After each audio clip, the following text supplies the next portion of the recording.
Hi, ഇതേ നമ്മുടെ 3 കാളക്കുട്ടന്മാരെയും പുറത്തിറക്കി കിട്ടിയിട്ടുണ്ട് രാവിലെ തന്നെ. ഇന്ന് ഞായറാഴ്ച ആയത് കാരണം വീട്ടിൽ എല്ലാവരും ഉള്ളത് കാരണം ഇവരെ നടത്തിക്കാനായിട്ട് കൊണ്ടുപോകും. ഇവർ ഓടാനായിട്ടാണല്ലോ നമ്മൾ കൊണ്ടുപോകുന്നത് കാളപ്പൂട്ടിന്. അപ്പോൾ ഇവർക്ക് എക്സസൈസൊക്കെ വേണം ഇടയ്ക്ക്. അപ്പോൾ അതിന് വേണ്ടിയിട്ടാണ് ഈ നടത്തിക്കാനൊക്കെ കൊണ്ടുപോകുന്നത്. അപ്പോൾ ഇത് ഓരോരുത്തരെയൊക്കെ കൊണ്ടുപോകുന്നുണ്ട്. കാളക്കുട്ടന്മാരെ കൊണ്ടുപോയതിൻ്റെ പുറകെ നമ്മുടെ മാളുവിനെയും കുഞ്ഞുകുട്ടനെയും പുറത്ത് കെട്ടിടാനായിട്ട് കൊണ്ടുപോകാം കേട്ടോ. നേരെ ചോലയിലോട്ടാണ് കൊണ്ടുപോകുന്നത്. അവിടെ കുറച്ച് പുല്ലൊക്കെ ഉണ്ട്. അപ്പോൾ സാധാരണയായിട്ട് അവരവിടെയാണ് കെട്ടാറുള്ളത്.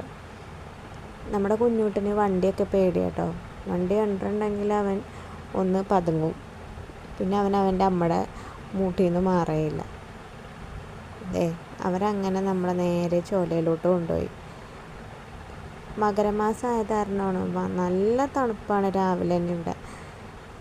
മരം കോച്ചുന്ന തണുപ്പായിരിക്കും മകരമാസത്തിൽ എന്നല്ലേ പറയണത്. അപ്പോൾ അത് ഈ പുല്ലിലിങ്ങനെ മഞ്ഞ് വീണ് കിടക്കണ പോലെ കാണാനായിട്ട് സാധിക്കും. ഈ രാവിലെയുള്ള തണുപ്പ് തന്നെ ഉള്ളൂ.